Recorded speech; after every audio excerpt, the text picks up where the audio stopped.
I am Sudarshan Gupta, Government Excellence Higher Secondary School, number 1, Shivpuri. Exercise 4.5 any determinant का question number 17 और 18। 4.5 का 17 chapter जो 4 है उसकी एक्सरसाइज है 4.5 उसका 17। इसमें है कि यदि ए 3×3 कोटि का वर्गावी यानी थर्ड ऑर्डर का स्क्वायर मैट्रिक्स है तो उसके एडजॉइंट ए के डिटरमिनेंट की वैल्यू कितनी होगी। ये क्या है, एक मैट्रिक्स है थर्ड ऑर्डर का स्क्वायर मैट्रिक्स, तो उसके डिटरमिनेंट की वैल्यू इनमें से कितनी होगी। हम जानते हैं कि आव्यूह के गुणनफल का सारणिक उनके क्रमशः सारणिकों के गुणनफल के समान होता है। यानी कोई दो आव्यूह हैं, दो मैट्रिक्स हैं, उनका हम प्रोडक्ट करें और फिर उनका डिटरमिनेंट की वैल्यू निकालें तो वो जो वैल्यू है वो उनके डिटर्मिनेंटों की वैल्यू के प्रोडक्ट के इक्वल होती है। अर्थात ए और बी का डिटर्मिनेंट, जो प्रोडक्ट का डिटर्मिनेंट हो गया तो ए का डिटर्मिनेंट और बी के डिटर्मिनेंट, ये चीज़ होती है कि उनके डिटर्मिनेंटों के प्रोडक्ट के इक्वल होता है प्रोडक्ट का डिटर्मिनेंट, जहाँ ए तथा बी समान कोटि के वर्ग आव्यूह हैं। समान कोटि के वर्ग आव्यूह होना चाहिए जो ए और बी हैं, सेम ऑर्डर के स्क्वायर मैट्रिक्स। एडजॉइंट ए एक मैट्रिक्स ये हो गया और एक ले रहे हैं ए। अब आपके दो मैट्रिक्स हैं, एक ए का एडजॉइंट और एक ए, तो इसका जो डिटर्मिनेंट है वो किसके इक्वल होगा, एडजॉइंट ए के और ए के डिटर्मिनेंट। इसको हम इक्वेशन नंबर फर्स्ट बना देती हैं। बट वी नो दैट, परंतु हम जानते हैं कि एडजॉइंट ए इंटू ए की वैल्यू डिटर्मिनेंट ए इंटू आई के इक्वल होती है। यदि हम किसी भी एडजॉइंट ए का उसके ए में मल्टीप्लाई करें, कोई आव्यूह है और उसका एडजॉइंट है यानी सहखंडज आव्यूह, एडजॉइंट का मतलब होता है सहखंडज, तो आव्यूह किसी आव्यूह के सहखंडज को उस आव्यूह में गुणा करें तो उस आव्यूह के सारणिक की वैल्यू को आई यानी तत्समक आव्यूह है, आइडेंटिटी मैट्रिक्स है, उसमें मल्टीप्लाई कर दें तो उसके इक्वल होता है। तो जिस चीज़ हमें मालूम है, आई चूँकि हमारा जो ए क्या है थर्ड ऑर्डर का मैट्रिक्स है तो आई भी थर्ड ऑर्डर का ही आइडेंटिटी मैट्रिक्स होगा। तो एडजॉइंट ए और ए इसकी वैल्यू कितनी होगी, मैट्रिक्स लिख देते हैं 1 0 0 0 1 0 0 0 1। अंदर प्रोडक्ट करें एडजॉइंट ए इंटू ए तो जो हो जाएगा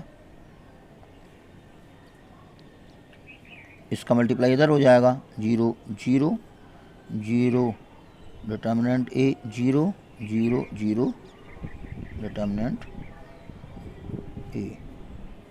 इस प्रकार से ये हमारा आ गया। अब इसका हमको बनाना है डिटर्मिनेंट।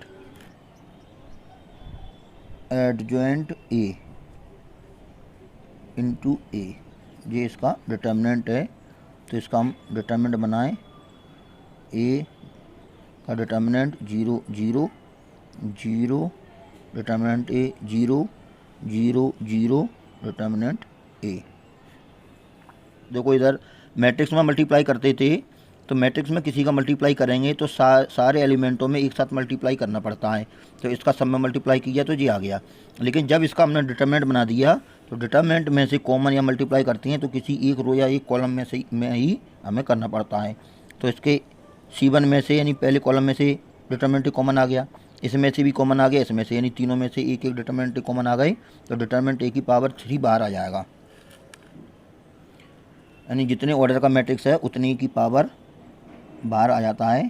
तो एडजॉइंट ए इंटू ए, तो इसमें बाहर आ जाएगा इसकी पावर 3, बचेगा कितना 1 0 0 0 1 0 0 0 1।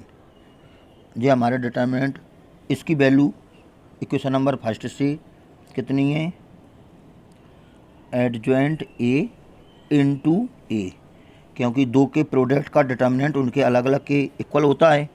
और ये आ गया ए का क्यूब, और इसकी वैल्यू तो 1 होती है डिटर्मिनेंट, क्योंकि जो डिटर्मिनेंट है इसकी वैल्यू तो 1 हो गई, तो वैल्यू कितनी आएगी 1। एक ये कैंसिल हो जाएगा, कैंसिल होके कितना रहेगा, यहाँ पे हम लिख देते हैं कि एडजॉइंट ए का जाएगा स्क्वायर। तो यदि हम यहाँ पर एक जनरल फार्मूला लिख दें, यहाँ पर बना दें एक जनरल फार्मूला यहाँ पर कि यदि n ऑर्डर का है, n कोटि का ए है, ए n ऑर्डर का है, तो एडजॉइंट ए के डिटरमिनेंट की वैल्यू n-1 के इक्वल होगी। तो ये 1 आ गया, तो इसकी हमें ज़रूरत नहीं है। ये आ गया आंसर। तो देखें इसका कौन सा ऑप्शन था, ये था इसका बी ऑप्शन, क्योंकि एडजॉइंट ए के डिटरमिनेंट की वैल्यू थर्ड ऑर्डर का था, तो इसके डिटरमिनेंट के स्क्वायर के इक्वल होना चाहिए। देखिए एक क्वेश्चन है, जो हायर सेकेंडरी एग्जामिनेशन 2020 में ओटी में पूछा गया था वस्तुनिष्ठ में। ये जो क्वेश्चन है वो हमारी एनसीईआरटी की बुक 4.5 का 18 क्वेश्चन भी है, और जो 2020 के एग्ज़ाम में पूछा गया था वो पहले का चौथा ओटी था। उसमें पूछा था कि यदि ए कोटि 2 का व्युत्क्रमणीय आव्यूह है, व्युत्क्रमणीय यानी इन्वर्टेबल, यानी उसका इन्वर्स निकल सकता है, तो उसके इन्वर्स के डिटरमिनेंट की वैल्यू कितनी होगी। इन 4 ऑप्शन दिए हैं, तो हम प्रूव करके देखते हैं, सॉल्व करके, कि इनमें से कौन सा होना चाहिए। हम मान लें let A equal A B C D, ये 2 कोटि का सेकंड ऑर्डर का अपने ए बी सी डी ऐसे मान लिया।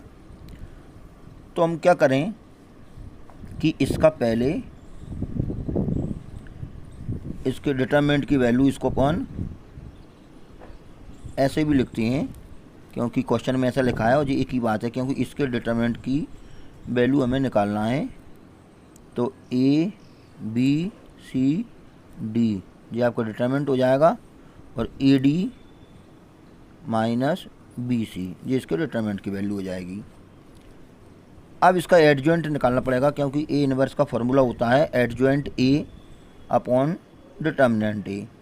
तो एडजॉइंट निकालने के लिए शॉर्टकट तरीका रहता है, तो एडजॉइंट ए सबको मालूम है 2 ऑर्डर के इसका एडजॉइंट क्या होता है, जो प्रिंसिपल डायगोनल रहते हैं, मुख्य विकर्ण रहते हैं, उनको हम इंटरचेंज कर देते हैं, बदल देते हैं। ए डी का यहाँ पर डी ए कर देंगे, और इनका साइन चेंज कर देते हैं, जो बी और सी हैं उनका केवल साइन चेंज कर देते हैं। तो ये आपका एडजॉइंट आ जाता है, और जो भी आप तरीका है एडजॉइंट निकालने का उस तरीके से भी निकाल सकते हो। तो इस एडजॉइंट के बाद में हमको ए इनवर्स निकालना है, तो ए इनवर्स कितना आएगा, एडजॉइंट ए अपॉन डिटर्मिनेंट ए। तो एडजॉइंट ए आपका जी आ गया, उसमें डिटर्मिनेंट ए की वैल्यू जी A D minus B C है, इसका हमको डिवाइड करना पड़ेगा। तो 1 upon A D minus B C, और एडजॉइंट ए आपका दिया है D minus B minus C और ए। अब इसका अंदर प्रोडक्ट कर दें, तो ए इनवर्स की वैल्यू आएगी D upon A D minus B C minus B upon A D minus B C और minus C upon A D minus B C और ये A upon A D minus B C. इस प्रकार से ये हमारा A inverse आ गया। अब हमको इसका डिटरमिनेंट निकालना है,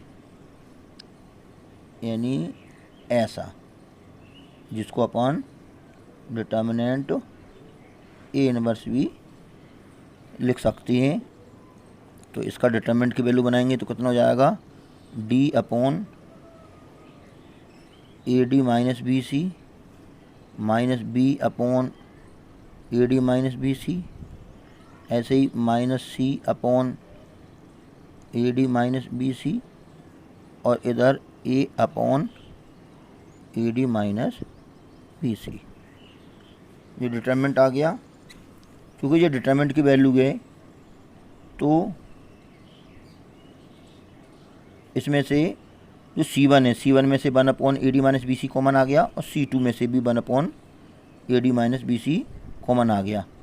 तो ये A D minus B C का होल स्क्वायर कॉमन आ गया, एक C1 में से एक C2 में से। तो इसमें क्या बचेगा,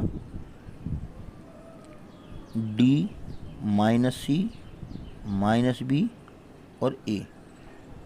यदि ये मैट्रिक्स होता तो पूरे में से कॉमन लेते। अब चूंकि ये डिटरमिनेंट बन चुका तो डिटरमिनेंट में से रो या कॉलम में से कॉमन आता है, तो एक कॉलम में से आ गया और एक सेकंड कॉलम में से आ गया। तो दोनों कॉलम में से अपन ने एक एक कॉमन ले लिया, 1 upon A D minus B C, तो ये होल स्क्वायर बन गया। अब इसको हमें सॉल्व करना है, तो इसी के आगे अपन लिख सकते हैं क्या आएगा, A D minus B C का होल स्क्वायर, और इसको सॉल्व करेंगे तो इसका इधर करेंगे तो ए डी हो जाएगा ए डी माइनस, और minus minus plus B C हो जाएगा बी सी, एक ये कैंसिल हो जाएगा। तो डिटर्मिनेंट ए इनवर्स की वैल्यू आ जाएगी हमारी 1 upon A D minus B C. यही वैल्यू हमारी देखें, ये है A D minus B C. ये क्या, determinant A D minus B C जो वैल्यू है वो ए के डिटर्मिनेंट की थी। इसका मतलब है A D minus B C के स्थान पर हम डिटर्मिनेंट ए लिख सकते हैं। तो यहाँ पर हम